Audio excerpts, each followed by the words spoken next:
What is going on, Senpai Squad? Welcome back to a brand new video, and today we've got the Black Clover chapter 172 review, and this is quite weird to say. This is one of the calmest chapters we've actually had for quite a long while, and that is crazy because this chapter was still awesome. Like, I keep saying it every single review, this Black Clover arc is madness.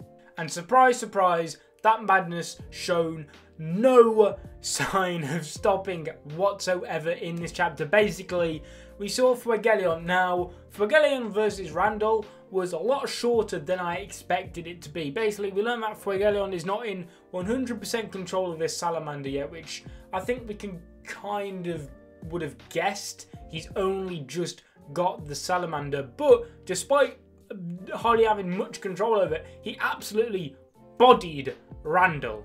Like, wow. For Fuegelion, I'm starting to kind of lean towards, before I was like, I think Yami might be the new Wizard King, but now that he's come back and seeing him in action and everything, and the respect he's got, I feel as though it's looking more likely to be Fuegelion to be the new Wizard King. I feel like I might cover this topic in another video at some point. We'll see what happens, but yeah, Fuegelion, complete badass. In fact, he was so strong, he managed to burn thin air. It looks as though Salamander and Fuegelion are going to be in a kind of nice little partnership, as we learn that Salamander actually informs Fuegelion about kind of what's going on right now, and that there's non-human life forms in manner and power currently residing inside of the capital. And personally, I love this. I love it. I love the whole, like, the whole thing in Shonen with like a kind of having a spirit beast, a power creature type of thing kind of beside you for just one another to communicate. I'm probably articulating this to you guys really badly, but a bit like Naruto and Kuruma's relationship, stuff like that. I really like it. I really hope Salamander and Fuegelion have a really close bond and attachment, because I just feel like they are perfect for each other. Anyway, straight away, Fuegelion seemed to kind of put all of this straight onto William. He was saying, like, I'm coming to get you, William, something like that, while thinking of William's face. And so it seems as though he's already aware that William, or who he believes to be William, blah, blah, blah, to be kind of behind all of this, which, unless I missed something, which I probably did, because I only started reading the manga once I caught up to a certain point in the anime, so maybe the anime skipped over this bit, I'm not entirely sure. But my guess is that probably Fuegelion knew it was William way back to when the Midnight Sun first attacked, and Fuegelion was taken away and put into a coma. I'm imagining before then, Fuegelion probably saw that William was the one behind this, and that's why straight away he's been able to pinpoint the blame onto William this time around.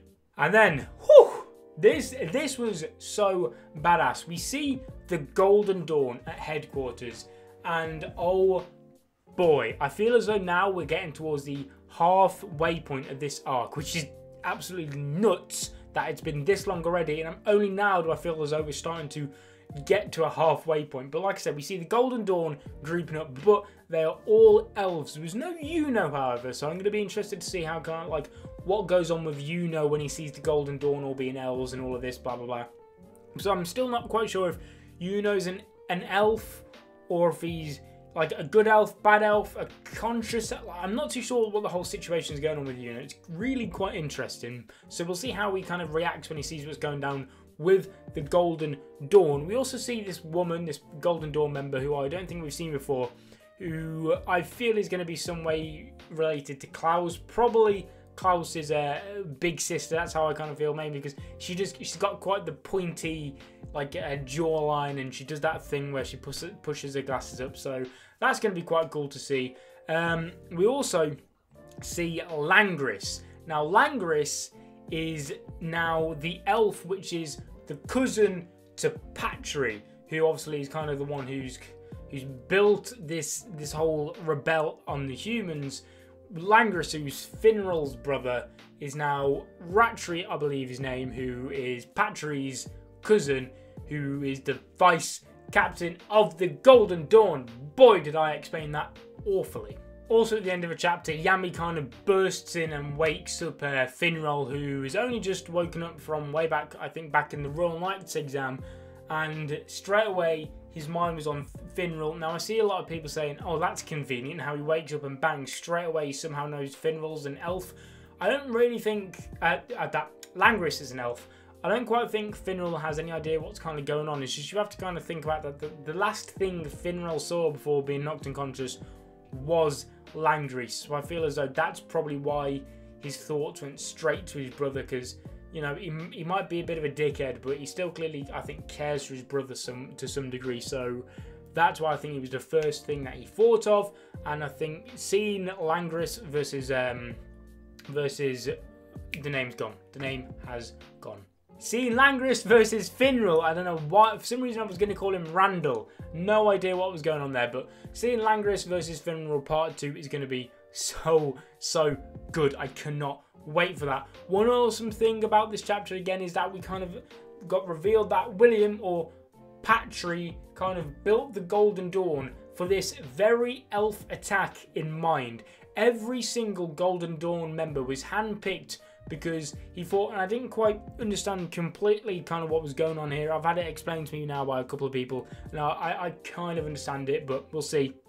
Is that the reason William picked all these members for the Golden Dawn is because they had a similar wavelength to the elves, and that's actually also why they were able to grow so exponentially strong in such a short period of time, like and William, etc., etc., because of this similar wavelength they had to the elves. And that is also why William picked all of them for the Golden Dawn for this very attack in mind. And just that bit at the end where he said, let's show them a Golden Dawn, was so cool, because I don't know why it didn't hit me sooner. I never trusted William at all. Back when I first saw him in the anime, I thought, it's clearly something wrong there. And when I thought there was a traitor in the Midnight Sun, straight away I was like, it's going to be William.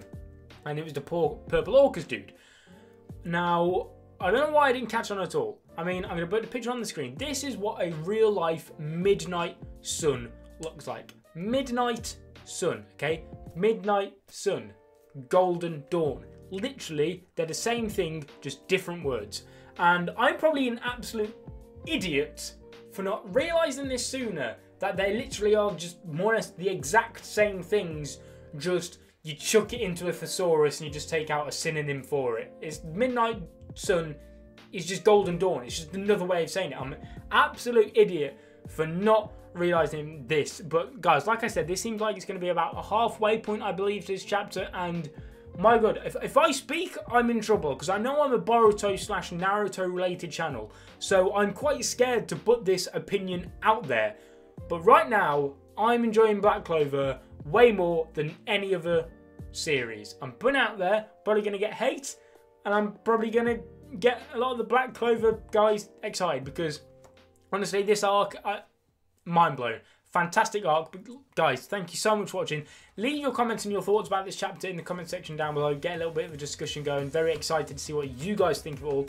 Make sure to like the video as well if you enjoyed. Subscribe to become a member of the Senpai Squad if you're not already. I'll see you guys in another video. But until then, peace.